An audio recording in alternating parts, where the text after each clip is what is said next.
మీడియేటర్లో జాగ్రత్త. ఇక్కడ ముచ్చట్లు అక్కడ, అక్కడ ముచ్చట్లు ఇక్కడ అడిపోయి వాళ్ళ దగ్గర మంచుకున్నట్టుగా ఉంటారు, ఆ ముచ్చట తీసుకొస్తారు, వీళ్ళ దగ్గర నెగిటివ్ చెప్తారు.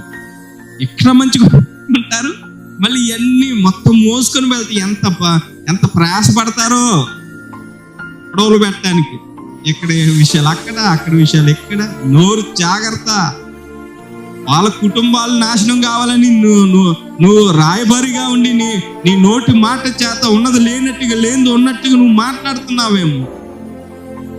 నీ కుటుంబం నాశనం అయితే ఒక రోజున గుర్తుపెట్టు. అసలు నీ నోరు బాగలేదు.